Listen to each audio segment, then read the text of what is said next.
से समझाया, बेटी, माँ बाप के लिए रहमत होती है। हजरत मोहम्मद सल्लल्लाहु अलैहि वसल्लम की बातें सुनकर उस शख्स का दिल मोहब्बत और रहमत से भर गया और उसने अपनी बेटी को खुद अपनी गोद में उठा लिया। इस तरह वक्त गुजरता गया और पैगंबर की उम्र 12 साल हो गई। उधर उनके चाचा हजरत अब्बू तालिब चूंकि एक ताजिर थे, तो अरब की रिवायत के मुताबिक वो हर साल शाम, सीरिया का सफर किया करते थे। इस बार पैगंबर ने जिद की कि वो भी अपने चाचा के साथ शाम जाएंगे।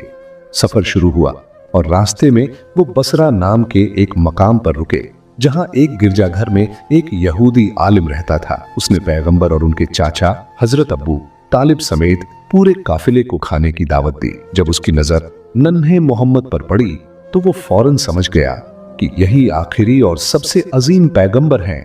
वही बात जो उनकी आसमानी किताबों में लिखी हुई थी और जिसे वो अपनी रूहानी नजर से महसूस कर चुका था। फिर उसने हजरत अब्बू तालिब से कहा, मोहम्मद तुम्हारी पनाह में है, इसलिए तुम्हें और ज्यादा सतर्क रहने की जरूरत है और तुम्हें मोहम्मद को लेकर शाम नहीं जाना चाहिए, क्योंकि वहां के यहूदी उन्हें नुकसान पहुंचा सकते हैं। ये सुनकर हजरत अब्बू तालिब ने अपना इरादा बदल दिया और वो वापस मक्का की तरफ लौटने लगे।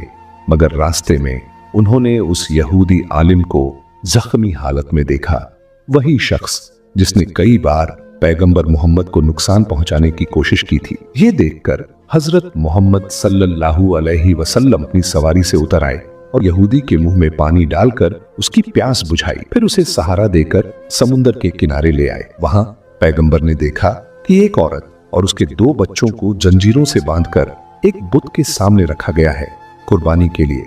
दूसरी तरफ वहां के मछुआरों का कबीला पूजा कर रहा था ताकि उनका देवता इस कुर्बानी को कबूल करे और उन्हें दौलत अता करे। लेकिन जब प्यारे पैगंबर हजरत मोहम्मद ने ये मंजर देखा तो उनका दिल बेचैन हो गया। ये देखकर वहां के मछुआरों ने पैगंबर को रोकने की कोशिश की, मगर तभी समुंदर में एक जबरदस्त लहर उठी। उस लहर की सख्ती से वो बुत जमीन पर गिरकर टुकड़े टुकड़े हो गया। ये नजारा देखकर वहां के पुजारी डर के मारे अपने घरों में छुप गए। कुछ देर बाद जब वो समुद्री तूफान थमा तो लोगों ने देखा कि बेहिसाब मछलियां किनारे पर जमा हो गई। ये देखकर मछुआरे हैरान रह गए और जल्दी से उन मछलियों को पकड़ने में मशगूल हो गए। दूर खड़ा वो यहूदी आलिम भी ये सब देखकर दंग रह गया। असल में ये सब पैगंबर की दुआ की बरकत से हुआ था और ये अल्लाह ताला की कुदरत की एक रोशन निशानी थी। हजरत अब्बू तालिब बुढ़ापे को पहुंच चुके हैं और वो खाना काबा के सामने खड़े होकर मक्का के तमाम लोगों को पुकार रहे हैं, आओ बिना किसी झगड़े के इस्लाम के रास्ते पर लौट आओ और एक पुरसुकून